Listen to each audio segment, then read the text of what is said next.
A nossa aula de história de hoje é do capítulo 1, Iluminismo. Nós vamos dar continuidade ao conteúdo que a gente estudou na aula passada. Aqui a gente vai ver a Enciclopédia dos Iluministas, que foi uma obra de 35 volumes que esses iluministas publicaram, com o objetivo de divulgar os seus ideais, os seus pensamentos, buscando, que esses seus ideais chegassem a mais pessoas, que mais pessoas conhecessem os seus objetivos, as suas ideias. Então, essa obra ela foi publicada a partir de 1751, foi publicada na França, é chamada de enciclopédia. E a ideia era reunir nela todo o conhecimento até então produzido, Então, os iluministas, reuniram todas as suas ideias, todos os seus pensamentos e então publicaram, essa coleção. E ao mesmo tempo eles queriam divulgar para o maior número de pessoas possíveis.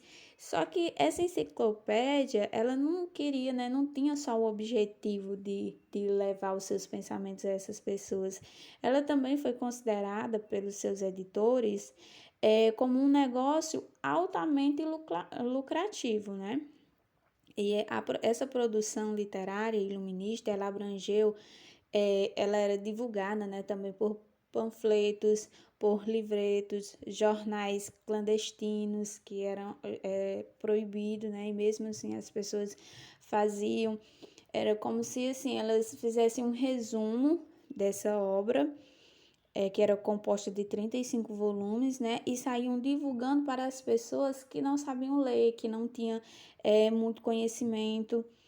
Inclusive, entre os populares que não sabiam ler, pois muitos dos escritos eram lidos em voz alta nas praças por propagadores do iluminista.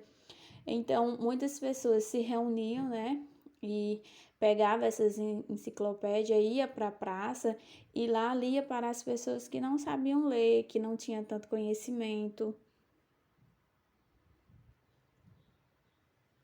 Então, temos o filósofo Denis Diderot e o matemático Jean d'Alembert, que eles foram coordenadores dessa edição, dessa obra, e eles também convidaram alguns filósofos, cientistas, médicos, teólogos, entre outros profissionais que foram para escrever os verbetes dessa obra. O objetivo de Diderot era tornar as pessoas mais instruídas, levar conhecimento para essas pessoas que para eles, eles achavam que elas eram ignorantes e sem conhecimento. Então, isso, essa obra tornaria essas pessoas mais virtuosas e mais felizes. E essa obra ela fazia uma série de críticas aos reis absolutistas e à igreja também. Essa obra ela chegou a ser proibida e retirada de circulação pelas autoridades francesas devido a essas críticas que elas faziam ao absolutismo e principalmente à igreja. Então, mesmo as pessoas não sabendo ler, o número de pessoas que sabia ler era bem menor do que o número de pessoas que sabem ler hoje. Essa enciclopédia ela foi um sucesso de vendas, justamente por causa dessas pessoas que sabiam ler e pegavam essas enciclopédias e iam ler nas praças, faziam panfletos, e saiu distribuindo para as pessoas, ou então lendo para quem não sabia ler. Então, é justamente isso que também fez com que essa obra se tornasse tão grandiosa assim. Aqui nessa imagem a gente pode ver, à esquerda tem uma pintura que é do século XX, em que Diderot ele é mostrado organizando a sua enciclopédia, que ele está fazendo isso à mão.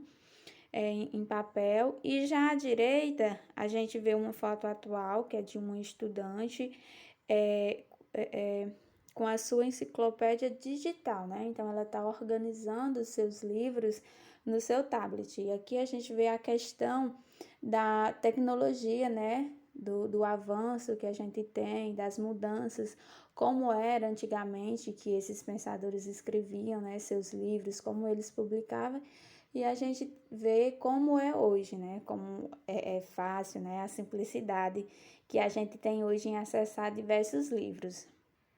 Então aqui nós temos os Rousseaus da Sarjeta. Quem eram esses Rousseaus da Sarjeta e por que esse nome?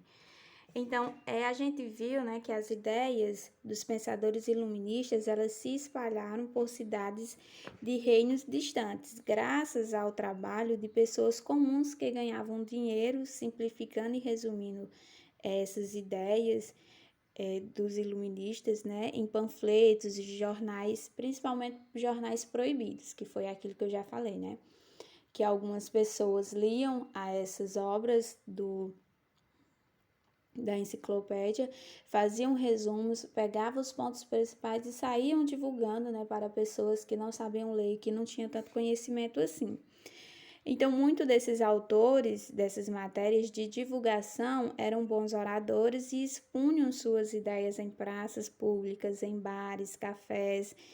Então, eles faziam, né, essa divulgação, esses Rousseaus da Sarjeta faziam essas divulgações assim nesses locais públicos onde tinha grande concentração de pessoas, né, para escutar essas ideias. Eles não conseguiram fama e nem ficaram para a posterioridade como Voltaire, Montesquieu e Rousseau. Mas eles contribuíram muito para a divulgação das novas ideias. Então, esses Rousseaus da Sarjeta, eles têm esse nome justamente por causa disso, porque mesmo eles fazendo essa divulgação das ideias iluministas, eles não ganhavam, né, reconhecimento assim como esses grandes pensadores. Mas eles tiveram um papel muito importante nessa divulgação da enciclopédia, nessa divulgação das ideias iluministas. Então, nessa imagem aqui abaixo, a gente pode ver, né, que ela está mostrando as ideias iluministas, elas foram divulgadas nas ruas, praças, cafés, e não apenas nos salões dos nobres ou nas residências de burgueses enriquecidos.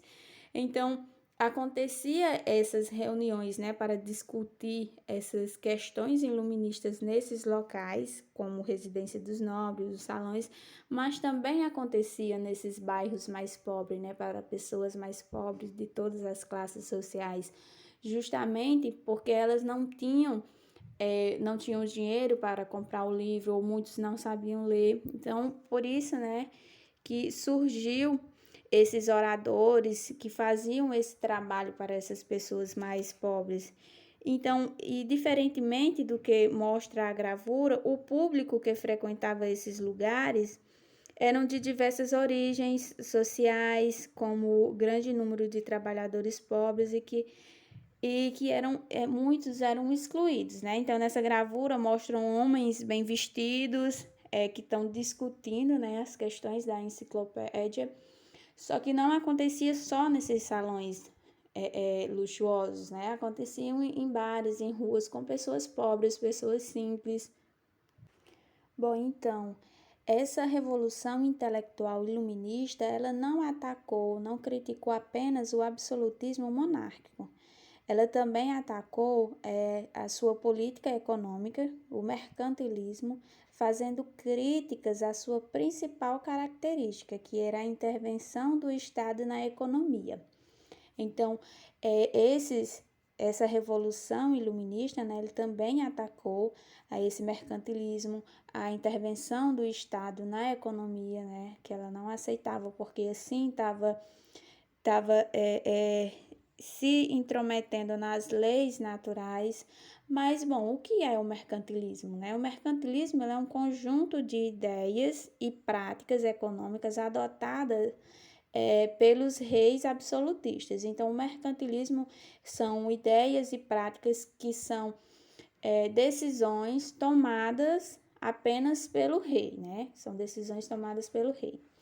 Então, os iluministas, eles criticavam também esse absolutismo do rei e a sua principal característica é a intervenção do governo na economia.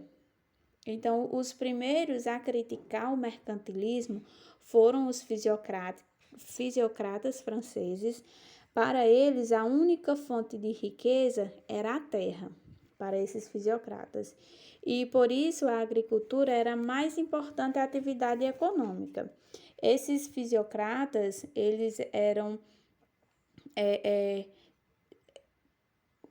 tinham assim uma ideia, né, de governo da natureza. Então esses fisiocratas acreditavam muito nisso, no governo da natureza, que eram as leis naturais. Então o criador da fisiocracia foi François Quesnay, e ele afirmava que a economia ela era regida por leis e a mais importante delas era a lei da oferta e da procura, ou seja, né, quando a oferta ela é maior que quem procura ela, o preço tende a baixar.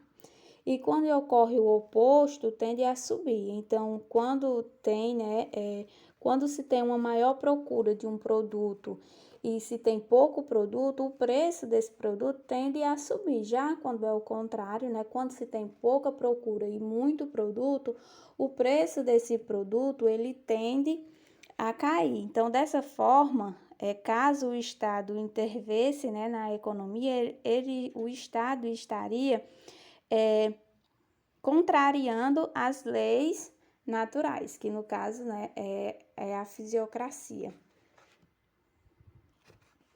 Por isso que Quesnay, ele dizia que o governo não deveria se intrometer na produção ou no comércio de mercadorias, justamente para não haver esse descontrole, né?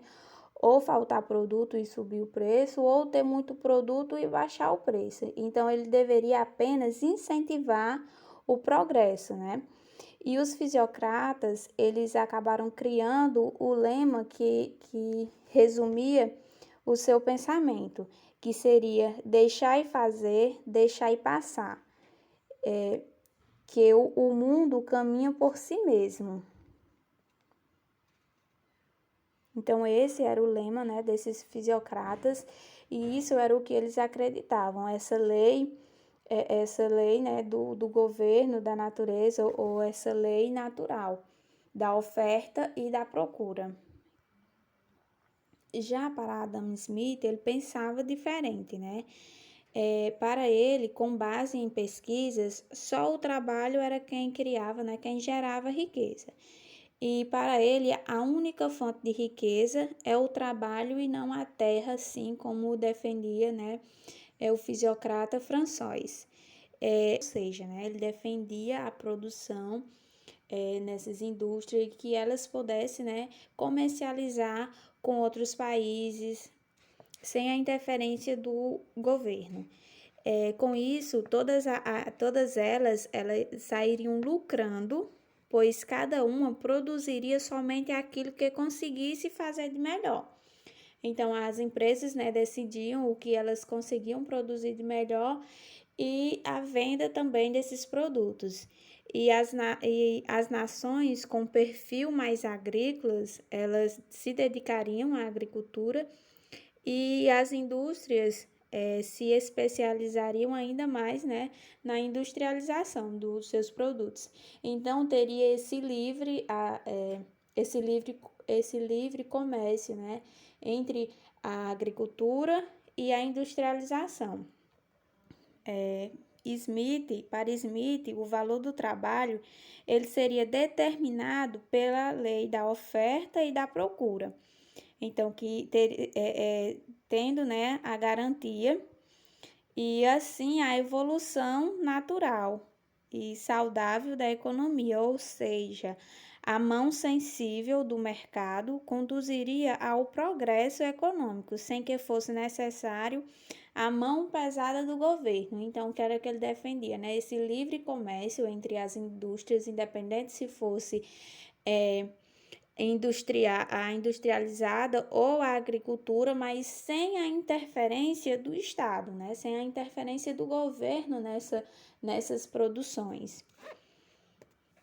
E essa ideia de Smith, ela foi bem aceita, ela foi bem recebida pelos burgueses, principalmente da Inglaterra, pois esse país ele estava se industrializando rapidamente e desejava, né, ampliar mais ainda o mercado para os seus produtos industrializados. Então, nesse período, a Inglaterra estava passando, né, por esse momento de industrialização, que como a gente viu, como vocês viram, né, ano passado, a questão da industrialização, que surgiu primeiro na Inglaterra, depois foi se espalhando para os outros países.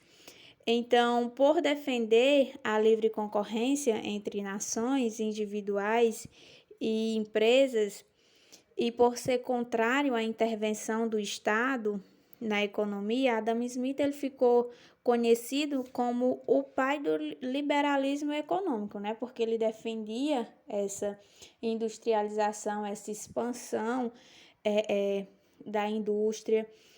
E só que ele também, né, defendia a não intervenção do Estado. Ele queria que essas empresas elas crescessem mais ainda, que elas se industrializassem, mas sem a interferência do Estado nesse processo, porque sem a interferência do Estado, né, essa industrialização